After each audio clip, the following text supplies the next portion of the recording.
The key mistakes that many salespeople make is giving up. You need to have at least 6 to 9 touch points from somebody before they're interested to buy.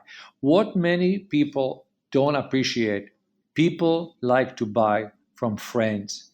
They like to buy from people they trust, people with integrity. They don't buy from a company. This is the Storytelling for Sales podcast, a show about leveraging the power of storytelling to ignite your sales performance and grow your business. Well, hello and welcome back. I'm your host, Executive Sales Coach Ed Bilat, and it's great to be back with you again. I am absolutely excited about today's show because today we're going to take you on a visionary trip to talk about the future on a very fascinating topic to me, artificial intelligence, and its applications to storytelling, leadership, and the future of sales as a profession. And to do that, we have an amazing guest for you. I'm joined by a true legend in the high-tech executive community, Mr. Eli Fathi. Before we start, just a quick thank you to our sponsors at storytellingsales.com, a leading authority on making sales human, again. And also a good company to talk about storytelling-based sales training solutions to grow your business. Eli Fathi, welcome to the show, and thank you so much for joining us today. You're truly the rock star in the high-tech executive community, and I cannot wait to learn about the leadership, storytelling, and of course, the artificial intelligence. But before we do this, I will ask you our traditional question, the same opening question we ask our guests. What business success story inspires you, and why? You know, the one interesting success story, there are many success stories that interest me and inspire me, but the one that I find very fascinating is the story of Febreze. Why it is, I'll explain why. For those of you that don't know what happened with Febreze, Febreze is a product that right now sells over a couple of $1 billion, part of P&G. And when it was introduced about a decade ago, how it was introduced, and that's really part of the charm and of this story, it was a scientist who was experimenting for P&G with odor removing type of chemicals. He was a heavy smoker, and one day he came back home and his wife said, "Oh, you finally decided to stop smoking." And he said, "What are you talking about?" And what happened is he was working on that chemical, and that chemical was able to remove the odor of smoke from his sweater and clothes. So that was the starting point for this story of Febreze. Then what happened? He went back to P&G, his management, and told him about it, and they decided that they're going to launch a product to remove odor. That was phase zero, and now phase one of this story is that they decided that they're going to go after, and when P&G does something, they do it very significantly, and they launched it in 2 markets in a big way. They launched it in 2 markets, and the whole premise was we will remove unwanted odor. And they did that, and lo and behold, they were able to get hold of one park ranger in Arizona that was dealing with skunk every day. Which is a lot of smell, Yes. right? And what happened is she invited them to come to her house because they always do customer success and assessment, and they kind of talk to people to find out more, right? They do focus group. And what she was saying to them, "You saved my life. It's amazing. You absolutely saved my life. Beforehand, I could not have any friends. Anybody would come to visit me. They'll never come to stay because the whole house smelled like skunk. Mhm. And this special Febreze that you gave me removed the skunk."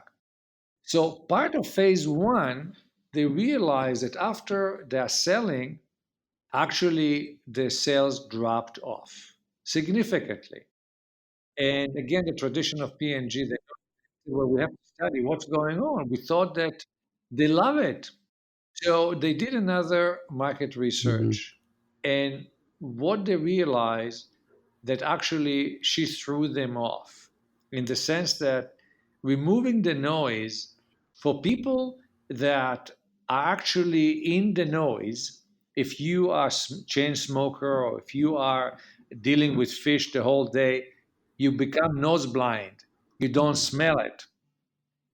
And they were targeting the market that doesn't need it.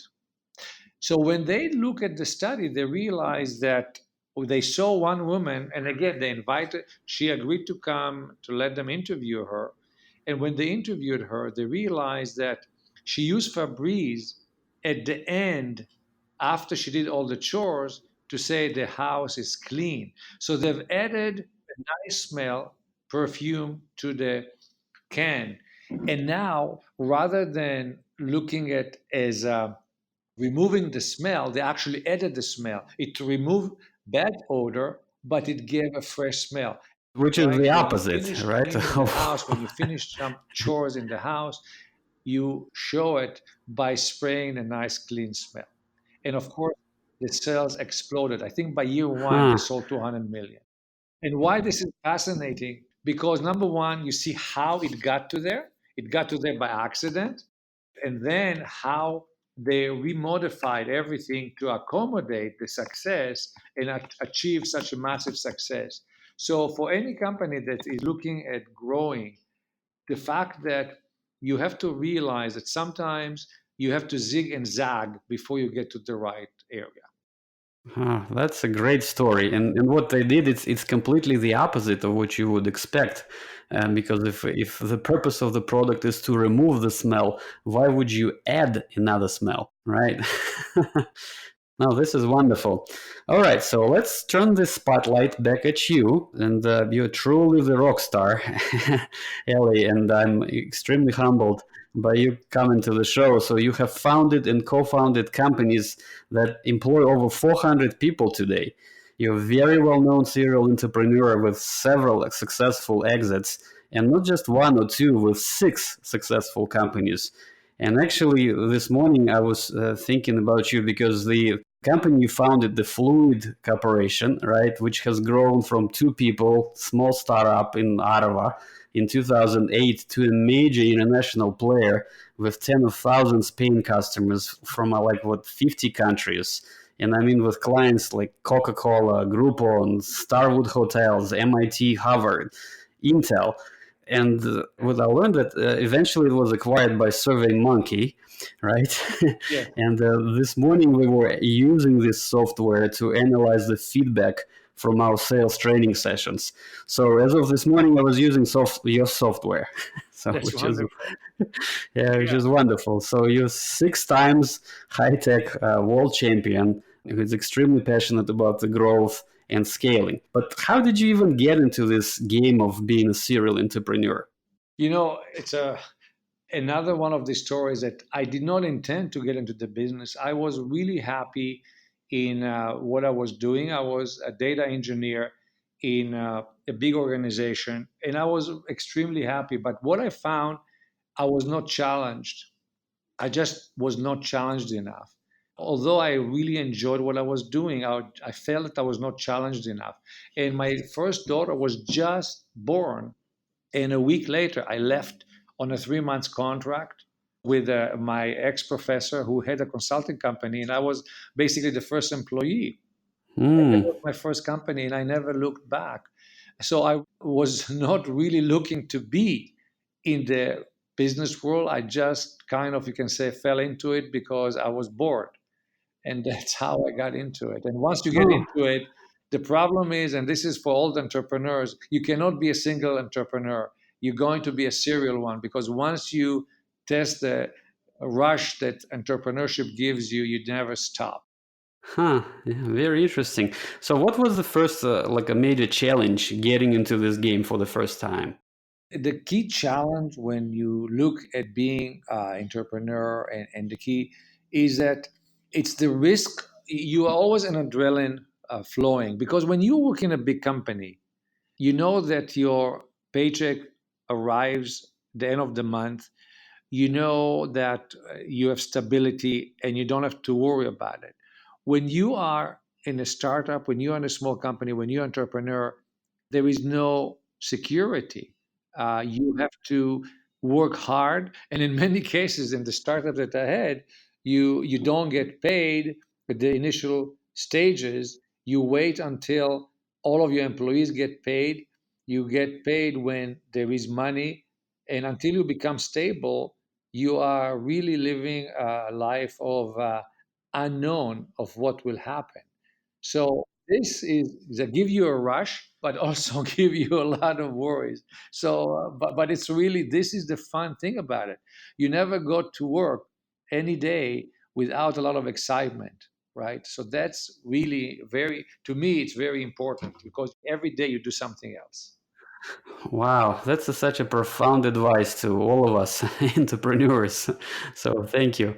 I know you are very passionate about the scaling up and strategic thinking, specifically with technology sales.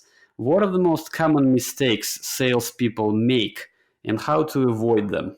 Because you've seen this 6 times at least, right? Yes, the key mistakes that many salespeople make is giving up. You need to have at least 6 to 9 touch points from somebody before they're interested to buy. What many people don't appreciate, people like to buy from friends. They like to buy from people they trust, people with integrity. They don't buy from a company.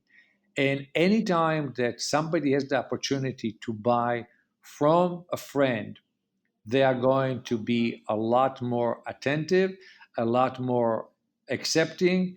And you know, when you look at the glass half full versus a glass half empty, when you're dealing with a friend, is always in any situation, you may not have 100% that you are correct. But if this is a friend working with you, friend quote unquote, you develop relationship, then they can overlook certain things. That's because you look at the glass half full.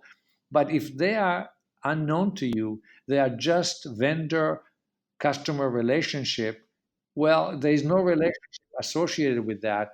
And therefore they can look at you at the glass half empty. So what I've done all my life, I feel very strong about creating good relationship with my customers because I believe in that. It's not that I do it to sell, I do it because I like the people and I feel that I'm helping them. Because when you sell a product that is needed, remember, you are helping them. You are solving a problem. And if you're solving a problem, therefore, you are doing them a favor. And that's why you have to make sure that build a relationship with them first, sell them after. So they are buying rather than you selling.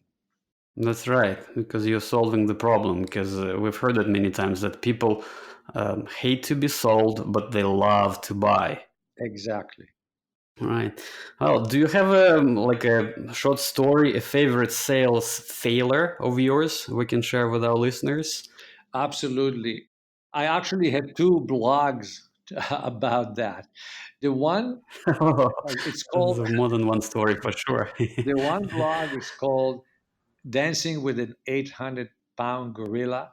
And the second blog, because it was so big, it took 8 pages to get both, is Sleeping with an 800-pound Gorilla. And what's the story? This is the story about working with a large organization, multinational. We had a system that we were selling into the multinational, and the whole company and everybody was excited because, wow, we have a multinational that is working with us. And they put our system in their demonstration placed in New York City and in Philadelphia, and they will call us once a week, twice a week. I'll get a request because they're multinational, they're across the world, and they ask me to Hmm. fly there and fly here and everywhere. And everybody was excited and say, "Wow, we are going to be so rich." And at the end of the day, what happened it was they never sold a single system, and they never sold a single system. It cost us so much money to support them, but they never bought anything. It was the promise that it's a multinational and they're going to make us very rich. But at the end of the day, they did not. So that's why I wrote these two blogs to say be very careful when you're dealing with a large organization. It is not by any means guaranteed that it's going to be a successful relation. So that's a solid advice. So we will make sure to include the links to both of these blogs for our listeners at the end of the podcast. No, this is wonderful. So this is a sales failure which taught a great lesson.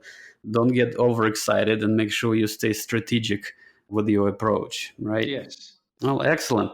Let's switch gears a little bit and let's talk about your true passion, which is artificial intelligence, right? And everybody talks about AI these days, like everywhere. And you mentioned in several of your podcasts and in your TED talk that AI replaced blue collar jobs, and now the AI may be replacing the white collar jobs.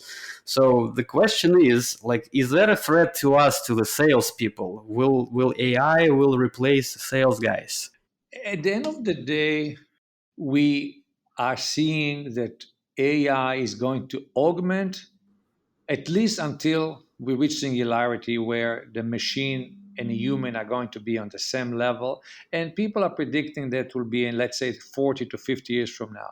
But until then, what we are seeing that AI augmented human intelligence is going to be the most likelihood way of working. So in other words, if you look at the function of a person, let's take example a doctor or even a salesperson, and let's take an example of a receptionist.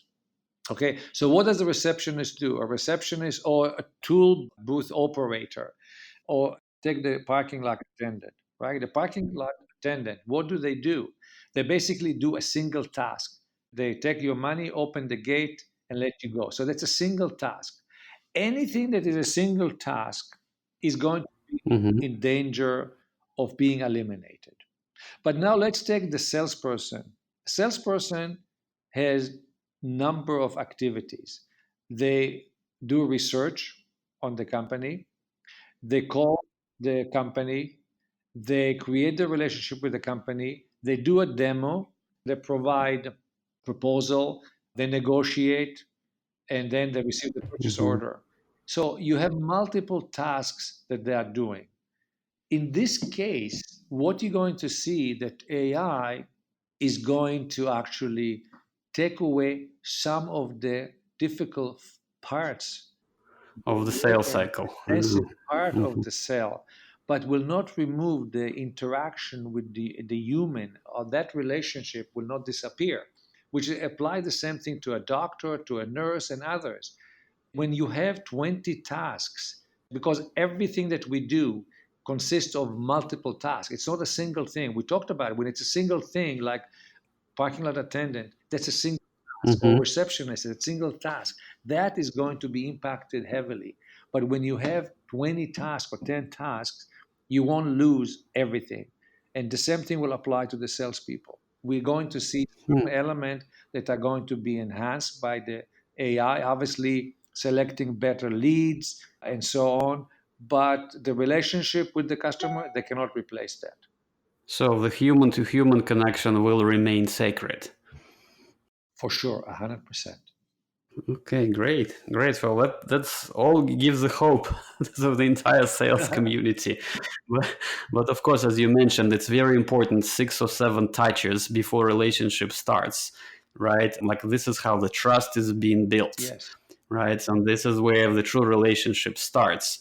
You do need the human connection. And unfortunately, very often in the modern day, you go to any sales floor and you see a lot of typing, a lot of clicking, but not a lot of communication over the phone, right? So there's not much actual contact, Yeah. which is critical in this space because machines could replace everything else, but feeling of the other person, becoming trustworthy to them and understanding them on a deeper level, that's something which cannot be mimicked, not yet anyway. Not yet. I agree. Okay, great, great. So thank you for sharing this. So in terms of stories, like in the AI world, isn't it like really hard to compete in this space today? Because there's so many people doing this now. Well, AI really now is in the infancy. I like to say that if you look at it, AI existed since 1955 or so, since the age of computers, when people were talking about having two school of thoughts. One is in singularity thought, where Mm-hmm. AI will replace human, and the other one is the augmented intelligence, where AI will be supportive and subordinated to the human to eliminate repetitive tasks, computing intensive tasks. But over the last 60 years, there were many euphoric moments and many Mm-hmm. failure for AI-based solutions. And that's why it's called the winters and spring. But the current spring really started probably about, you can point to 2014 when Google bought DeepMind for Mm-hmm. 100 million euros, or maybe 2017 October when AlphaZero was introduced by Google, where they showed a computer being able to beat a human and other machine in three games. It was the Go game, the Shogi game, which is the Japanese chess game, and another chess game. And that was only 2 years ago. So if we look at it from that perspective, the current crop of companies, and there are a lot of companies around the world. Canada alone has 650 AI companies, but we are all very early on in our life cycle, and there is still a long way to go. I like to say that we are currently in the first 100 meters of a marathon of 42 kilometers. So we are very, very early on. I love this comparison. You're also known for another comparison you mentioned many times, that AI would be just as important as electricity. Yes. Andrew Ng coined that term. He was the chief scientist for Baidu, also a very important professor at Stanford. And he indicated and he believes that the impact of AI on the world will be the same impact of electricity on the world. Hmm. That's wonderful. So it's exciting time to come. So as long as we're keeping that human connection, right? Yeah. And speaking of human connection, let's talk about the leadership, right? Because you're a great leader. You've done it multiple times. And I've seen it for your current company, the MindBridge. It says right there that you are assembling a world class of A team. What does it mean, the A team, for you? So, in order to move to the next level, every level of a company, and there are many levels. If you look, the first level is just to get the product and to get initial customers. The second level is to get to a million. The next level is 5 million. And the next level is 10, and after that is 50. It's interesting, in each stage like that, involve other people and involve more experienced people. And you have to make sure that you have the right number of people and the right skills in each level in order to move to the next level. Mm-hmm. Sometimes the current people, you need to get them trained in order to be able to move to the next level. And sometimes you have to bring people with different skills that don't exist in the company for the current level. I'm sure that you know that the failure rate of companies in the first 5 years or 3 years of life is very, very high. If you survive 5 years, you have good likelihood to be alive. But even if you look at the Fortune 500, do you know that the life expectancy of a Fortune 500 is only 20 years? I repeat, the life 20. expectancy of a Fortune 500 is 20 years. Wow, that's a lot. I've seen the stat that about 96% of companies go out of business within 10 years. And that's pretty scary, because when they send a shuttle to the moon, the catastrophic failure rate was around 29%, right? Yeah. So, but when you start your own company, it's 96% failure rate, right? So, like, how do you stay current? How do you drive the business? How do you stay motivated? There's so many things connected to the leadership.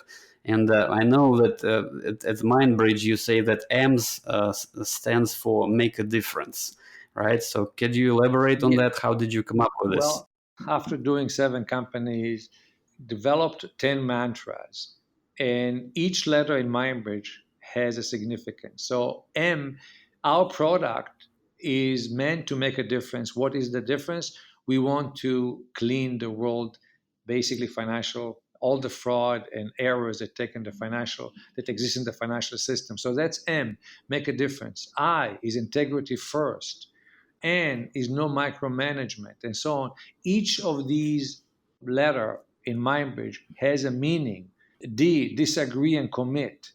And there is a story about, and this is what McKinley from Sun Microsystem used to say, disagree and commit, agree and commit. And basically, you're allowed to state your opinion and argue for your position.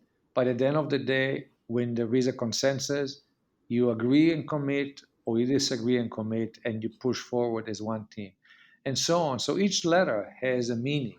And when you come to our office, they are actually on the walls. You can see them on the wall. Oh, I love it. I absolutely love it. So it's not just some slogan which was made up somewhere in the sky, right? Like a lot of companies do, but this is actually, there is a meaning behind it, right? Which is very, very important. So we get toward the end of our interview, but let me ask you a couple of more questions, if I may. So in terms of the leadership, what challenges do you see facing many of today's leaders? Because you're living this yourself. I would say I listened to a lecture by a group of people that actually wrote a book. And I think I found that when I read books or I listen to lectures, there is about one or two nuggets from the whole book. And I think that I would like to share that with you. So in this book, they interviewed 500 CEOs around the world and said, what are the leadership qualities that people look in your companies? What are they looking for? And it's interesting, these are the three simple things that you have to do. Number one, be there. So, in other words, when you and I are talking and we are meeting, I don't want you to look at your cell phone. I don't want you to talk to somebody else or read emails. I want you to pay attention to me. So, that's number one. A leader has to be there. Number two, they don't like to be micromanaged. And number three, they look for people that have empathy, leaders that have empathy, that are selflessness. So they don't want to look after themselves, but look after the people in the company. This is what 500 CEOs, that's what they said, that their people, that's the right leadership. A whole book, a whole study just to give you these three comments. Oh, well, great. Thank you. Thank you. That's wonderful advice. And I cannot tell you how much I appreciate you taking the time to talk to our listeners today. Wishing you the very best. So what would be the best way to connect with you and with MindBridge? So you can connect with me on LinkedIn. It's Eli Fathi at gmail.com. So you can get me on LinkedIn. I have many followers on LinkedIn.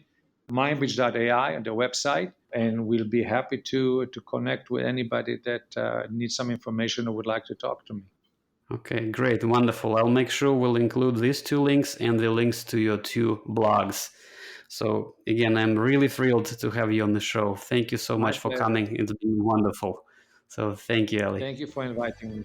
Bye-bye. That does it for this episode of Storytelling for Sales. You'll find show notes and links on our webpage, storytellingsales.com. You can subscribe to the podcast on iTunes or wherever you get your podcasts. Thanks for listening.